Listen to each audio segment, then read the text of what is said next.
parlant de l'amour de Dieu. Si Dieu est amour, pourquoi sommes-nous condamnés par le péché alors que Jésus-Christ a payé la rédemption?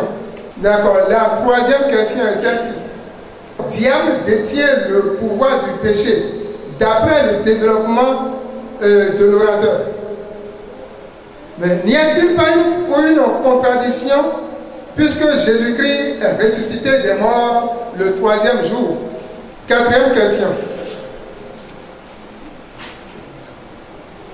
Comment nous offrir à Dieu si la mesquinerie et ses dérivés se sont installés au sein des enfants de Dieu? La cinquième, n'est-il pas une condamnation de soi-même lorsque nous chantons en tout temps et en tout lieu que nous sommes pécheurs? Je vous remercie. Prise en compte, mais la seule question que je voudrais poser est celle-ci. La question a été déjà posée aussi, mais d'une autre manière. Dans le développement de Papa Omer tout à l'heure, il a parlé que l'homme doit s'offrir d'abord à Dieu. Je voudrais demander comment l'homme peut-il s'offrir à Dieu, c'est-à-dire quelles sont les qualités qu'on peut voir chez un homme qui s'est offert à Dieu. Merci. L'apport est ceci, Romains 12, verset 1er. À travers ce passage, nous découvrons trois grandes vérités au sujet du sacrifice que nous devons être pour Dieu. C'est-à-dire, la première vérité, un sacrifice vivant, se donner volontairement à Dieu, comme ce fut le cas d'Isaac, qui a accepté d'être sacrifié à Dieu. La deuxième vérité, c'est un sacrifice saint. Sacrifice saint dans le sens d'avoir une vie de sainteté et de sanctification à l'égard du péché sous toutes ses formes, c'est-à-dire forme en pensée, en parole et en action. La troisième vérité par rapport à ce thème, c'est un sacrifice agréable, c'est-à-dire une vie de foi et d'obéissance sous condition de la parole de Dieu. Voici ma contribution. La question est celle-ci. Je voudrais savoir, comprendre la différence entre lévite et sacrificateur. Qui peut être considéré comme lévite aujourd'hui et qui peut être considéré comme sacrificateur? Merci. Je voudrais savoir quel était le rôle de la femme dans ce jardin dont l'analogie a été présentée pour nous faire comprendre que c'était à l'image d'un sanctuaire. Alors quel était le rôle de cette femme-là en son temps? Merci. Nous n'avons pas beaucoup de temps, mais nous allons, disons, survoler un peu les questions. Tu as imputé le péché, même si c'est quelqu'un qui t'amène à pécher. Donc, c'est-à-dire que si je peux être plus concret, je suppose que ce portable est là. Je sais que ça appartient peut-être au frère Adjidomé. Et mon frère à côté me dit, ce portable-là, bon, tu peux le prendre. Hein? Et je le prends, je mets ça dans ma poche, je rentre à la maison avec. J'ai volé le portable, c'est bien ça? Mais maintenant, l'autre qui m'a dit de voler, c'est lui. C'est bien ça? Il a participé à mon péché. J'ai péché, mais il a contribué au péché. D'accord? Il a contribué au péché. Et lui aussi, en continuant à pécher, en incitant l'autre à pécher contre Dieu, il a péché. Il a péché contre Dieu. Et les deux sont pécheurs. Donc, devant Dieu, les deux sont pécheurs. J'ai péché et il a péché. Parce que, en m'amenant à pécher, il m'amène à ne pas obéir à Dieu. Donc il a péché. Et moi-même, en désobéissant, en transgressant la loi de Dieu, j'ai péché. Le péché étant transgression de la loi, j'ai péché. Les deux sont coupables devant Dieu. Dieu ne tiendra aucune personne comme innocent. Donc je crois que pour la question, par rapport au péché, que ce soit de près ou de loin, n'ayez pas de commerce avec le péché. N'ayons pas de commerce avec le péché. C'est ça qui est essentiel. Que ce soit de près ou de loin, n'ayons pas de commerce avec le péché. Et l'un de tes péchés, pourquoi pour ça nous l'avons dit, hein? Jésus-Christ est allé à la croix pour toi. Pourquoi tu veux avoir encore de commerce avec le péché? Non, tu viens devant Dieu par Jésus-Christ. Quand tu viens devant Dieu par Jésus-Christ et que tu as la foi, tu sais que tu dois mettre en pratique la parole de Jésus-Christ, la parole de Jésus-Christ. C'est ça qui est fondamental. Je mets en pratique la parole de Jésus-Christ. Et j'ai dit, pour mettre en pratique la parole de Jésus, il faut la connaître. Donc, prenez le temps de lire la Bible régulièrement. Et dans un effort constant avec l'assistance de l'Esprit Saint, mettons en pratique la parole de Dieu. Maintenant, si Dieu est amour, pourquoi doit-il payer le péché? Dieu n'est pas seulement amour. Dieu est amour, il est saint et il est aussi juste. Il est juste avec lui-même, d'abord. C'est pour cela qu'il ne va pas prendre le péché comme étant, parce que j'aime, je dis non, tu as péché, mais comme je t'aime là, je ne t'étais pas rigueur. C'est pas ça Dieu. Si quelqu'un enseigne ça, il a enseigné une fausse doctrine. Dieu est amour et pourtant, il ne tient pas le pécheur comme innocent. Non. Il veut te pardonner si vraiment tu viens avec lui dans un élan de reconnaissance, de repentance et de confession. Tu lui confesses ton péché, tu te repens. Oui, il va te pardonner. D'accord? Par Jésus-Christ. Mais si tu ne fais pas ça, tu es toujours coupable devant lui. Parce que lui, dans sa sainteté, dans sa justice, il ne va pas t'accepter avec le péché dans sa présence. Lui, s'il accepte le pécheur comme ça dans sa présence, ça veut dire qu'il n'est pas saint. C'est pour cela que j'ai dit que nous allons dans la présence de Dieu par Jésus-Christ. Et si tu vas dans la présence de Dieu par Jésus-Christ, tu apportes ce qui est saint, juste, devant Dieu. Toi-même d'abord, tu te sanctifies pour Dieu. C'est vrai, Dieu t'a sanctifié par le sang de Jésus-Christ, mais tu fais l'effort de vivre une vie de sainteté par rapport à ce Dieu qui est saint. C'est clair? Donc, comprenons que Dieu est amour et pourtant, il ne va pas accepter le péché dans sa présence. Parce que le péché devant Dieu appelle le jugement. Oui, c'est ça. Le péché appelle devant Dieu le jugement. Et celui qui va faire que tu ne vas pas être jugé, c'est qui? C'est Jésus-Christ. Donc tu vas devant Dieu par Jésus-Christ. Il faut qu'on apprenne à aller devant Dieu par Jésus-Christ. Je suis en train de s'ouvrir les questions. La différence entre lévite et sacrificateur, c'est un gros thème sur lequel je sais que les anthropologues bibliques ont beaucoup de discours à tenir parce que l'essence, surtout le sens de Lévite, a évolué avec l'histoire même de Lévite. Mais brièvement, je vais dire, retenons tout simplement que les Lévites aujourd'hui est considéré comme quelqu'un qui est issu de la tribu de Lévi. Moïse aussi est un Lévite, Aaron aussi est un Lévite.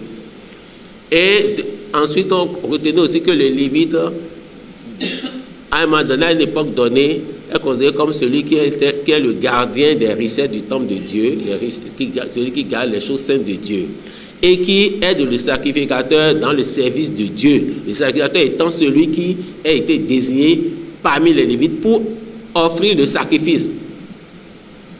Le sacrificateur a essentiellement trois rôles. C'est d'offrir les sacrifices devant Dieu, c'est de consulter Dieu pour le peuple, et c'est d'enseigner le peuple. Les Lévites gardent les choses saintes, aident le sacrificateur dans son service. Tout ce qu'on doit utiliser pour le temps, pour le service du temple, c'est les Lévites qui les gardent. Et au temps de David, parmi les Lévites qu'il a désignés, tous ceux qui doivent chanter dans le temple à la gloire de Dieu. Le diable détient le pouvoir du péché. N'y a-t-il pas contradiction avec... Jésus-Christ est ressuscité le mort le troisième jour. Oui, il n'y a pas de contradiction. Tout simplement parce que je l'ai dit dans l'exposé, j'ai dit Jésus-Christ a dépouillé les autorités et le pouvoir qu'ils ont sur les hommes. Mais pour que ce pouvoir, que le diable n'ait plus de pouvoir sur toi, il faut que tu viennes à Dieu par Jésus-Christ. Celui qui n'est pas venu à Dieu par Jésus-Christ, là, il est toujours sous la domination, sous l'autorité de Satan. C'est clair. Donc, j'ai dit, si tu veux t'approprier cette grâce qui est en Dieu, pour que, et j'ai l'habitude de dire que si on est en Christ, il n'y a plus personne. On dit comme on a incité quelqu'un, on a fait guérir pour qu'il aille pécher, ou bien qu'il vole, qu'il boit, qu'il se saoule. J'ai dit c'est faux, en Christ il n'y a pas ça. Il n'y a personne qui ait d'autorité sur vous pour vous amener au péché si vous êtes en Christ. Mais si vous n'êtes pas en Christ, vous êtes toujours encore fils du diable, puisque vous menez encore une vie de rébellion par rapport à Dieu. Maintenant, si vous avez le choix de venir à Christ, Dieu vous a laissé libre de venir. Mais dès que vous décidez de venir, c'est fini. Vous devenez propriété de Dieu. Et le diable n'a plus de pouvoir sur vous. Pourquoi les gens disent que nous sommes pécheurs alors que nous sommes en Christ? Oui, ça c'est vrai. Nous ne sommes pas... disons quand on dit pécheur, retenons que pécheur c'est celui qui vit dans le péché. C'est-à-dire qui pêche tout le temps, qui prend le péché comme étant un mode de vie. Mais le fils de Dieu peut pécher. Occasion peut pécher. Mais quand il pêche, comme l'a dit la Bible, si nous sommes en Christ, nous sommes nés de Dieu, nous ne devons plus pécher. Mais si nous arrive de pécher, nous allons devant Dieu, comme je l'ai dit tout à l'heure, avec repentance et confession, et Jésus-Christ étant notre avocat auprès de Dieu, étant notre paraclet auprès de Dieu, intercède régulièrement pour nous. Donc nous avons encore ce privilège pour que Dieu nous pardonne ses péchés. Mais le Fils de Dieu ne pêche pas, ne vit pas en tant que pécheur. Nous ne sommes pas des pécheurs, c'est-à-dire ceux qui vivent dans le péché. Non, nous sommes déjà sortis du péché parce que nous avons crucifié notre vieil homme avec Jésus-Christ sur la croix. Nous avons mis notre vieil homme sur la croix. Et nous sommes ressuscités à travers la gestion de Dieu pour une vie nouvelle. Et cette vie nouvelle-là n'accepte pas le péché. J'ai dit au frère Jean Hazard tout à l'heure que comme j'ai parlé pendant 40 minutes, j'allais lui laisser la réponse aux questions. Bon, maintenant, puisque nous avons partagé le travail et le fait ensemble, nous sommes ensemble, je vais lui laisser compléter les réponses. Voilà, merci beaucoup. Merci. Vous pensez que les démons, ou bien ceux qu'on peut désigner comme les serviteurs du diable, sont les animaux? N'est-ce pas parmi les hommes?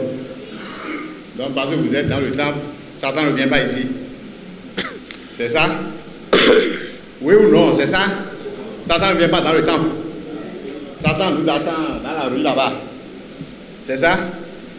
Et c'est de la même manière, il envoie ses agents parmi les fils de Dieu. Le Fils de Dieu ne va pas t'amener à pécher. C'est celui qui est au service du diable qui va te dire, parce que toi peut-être, on sait que tu dois bénéficier de quelque chose, d'une bénédiction, mais lui il veut faire tomber ça là. Et Satan va t'indiquer, voilà, fais ça là, prends le portable, mets ça dans la poche, et tu vas exécuter. Tu le suis, tu tombes, tu as suivi Satan. Donc mon frère qui est de l'autre côté, qui cherche à connaître à qui incombe la faute, Satan lui il est condamné. Et ses agents aussi sont condamnés. Maintenant, toi enfant de Dieu, si tu le suis, ça va être ton problème. Tu vas porter la charge, c'est tout. D'accord? On se comprend? Puisque celui qui est enfant de Dieu, lui, il sait que c'est mauvais de voler. Il sait que papa a refusé ça. Maintenant, s'il choisit maintenant de devenir enfant du diable, il va te dire, fais. Si toi aussi tu le suis, ça va être ton problème. Donc ce qui nous intéresse, ce n'est pas les enfants de Satan, mais ce sont les enfants de Dieu et nos frères en Christ. Donc celui à qui on dit de faire, si l'Esprit Saint lui dit, papa a refusé, c'est mauvais, toi-même regarde, il n'a qu'à écouter cette voix-là. D'accord? Merci. Il y a encore une question intéressante. Quelqu'un a demandé, mais pourquoi sommes-nous encore condamnés pour les péchés? Je parlais tantôt des questions de curiosité. Qu'est-ce qu'il définit, qui a posé la question? Il peut nous définir ce qu'on appelle péché. C'est une question de terminologie, il faut qu'on se comprenne. D'accord? Péché. Quand on parle de péché, c'est quand tu enfreins aux dispositions de Dieu, quand tu enfreins aux exigences de notre Seigneur Jésus-Christ. Dans ce sens. D'accord? Maintenant, celui qui prend sa voiture, le feu est au rouge, et il rentre dedans. Qu'est-ce qu'il a fait? Hein? Ça s'appelle autrement infraction. Ça s'appelle encore comment? C'est pourquoi je dis que tout est question de terminologie. D'accord? Par rapport aux lois de la République, il a péché. Et vous voulez qu'on le laisse? Lui, il arrive à causer la mort des gens et on va le laisser. On va lui arracher ses oreilles. Ah oui, c'est pourquoi il faut faire la part des choses. Le péché dont on parle ici, et le Seigneur a dit, je leur pardonne leur péché, et il l'a effacé. Il a dépouillé les autorités de ce monde pour nous arracher de ce péché-là. C'est ça qu'il faut aller comprendre.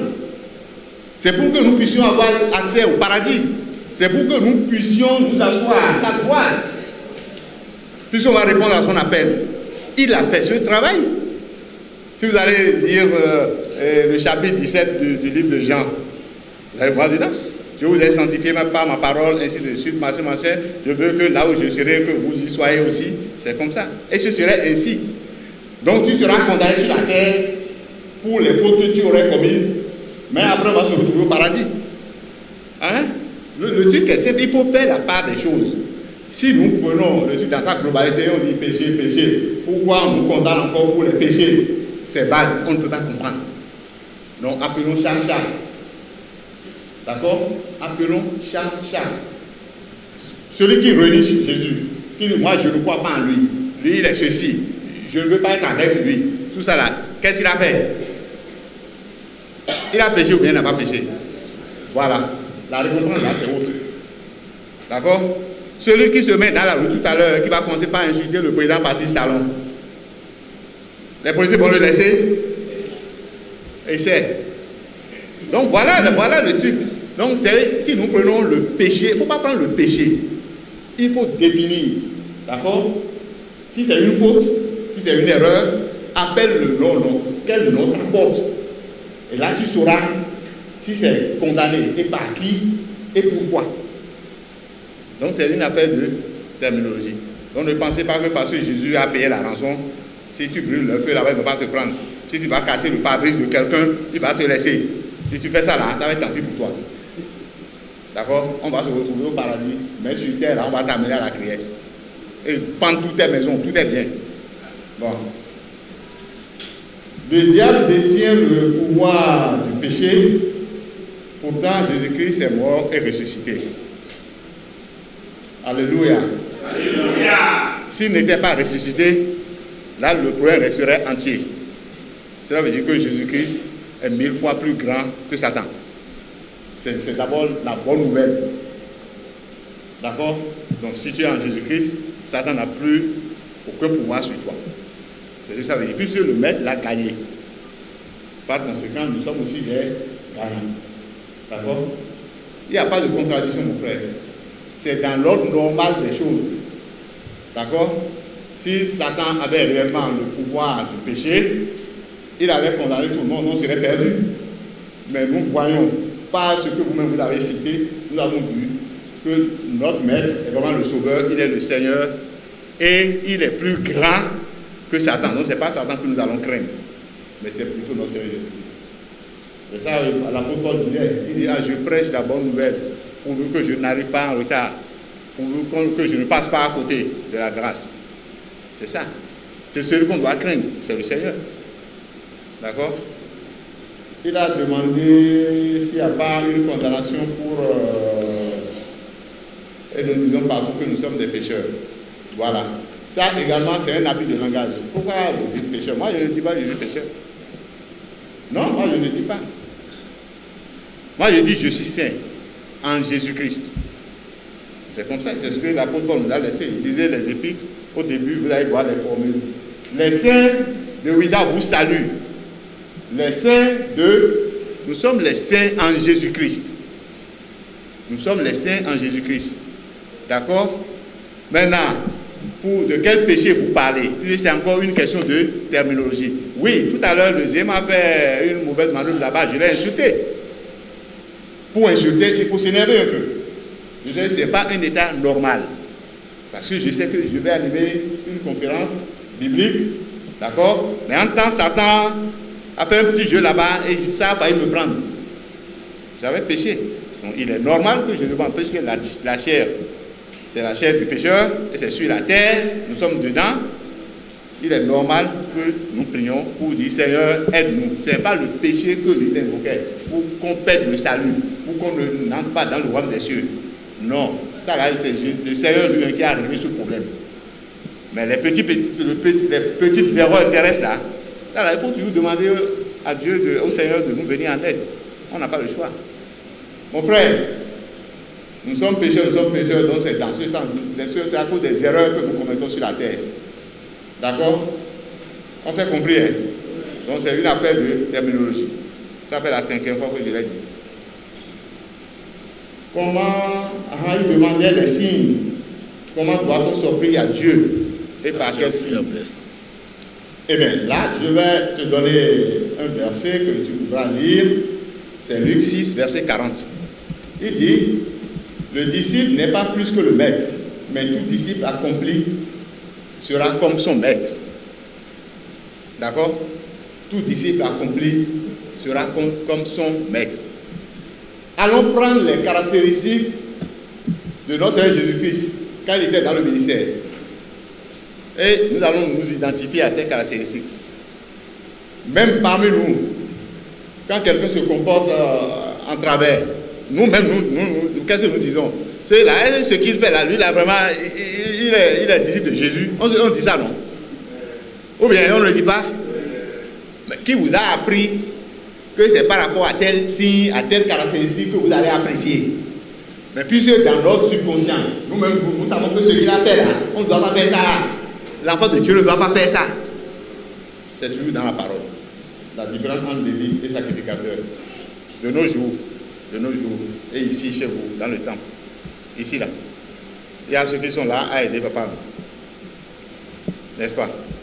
Si papa est le sacrificateur, ceux qui l'aident là, ils sont quoi? Vous autres là. Tout à l'heure, il a dit, courage, je vous donne 10 minutes. Ils ont exécuté, non? Ils sont quoi? Celui qui va, c'est papa qui ira vous faire la conduite là-bas. À son âge là maintenant, papa ira là-bas. C'est ça?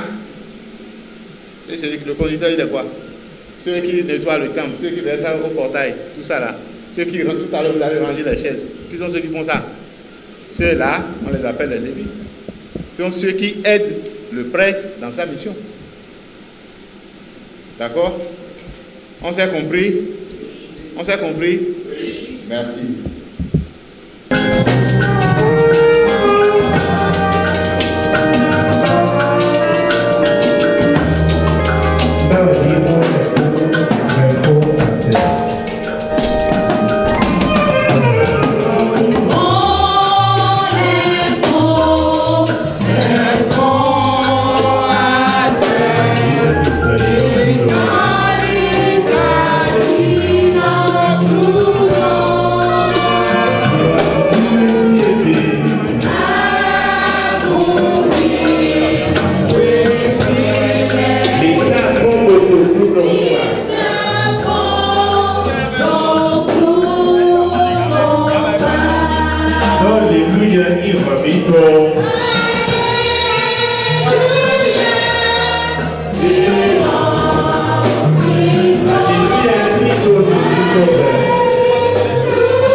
Bon, mi se kodwele, mi se noa lopalopale bokume mi ton mo mi ze no nyando mi ton si no ke budo pe di go pe ba susu.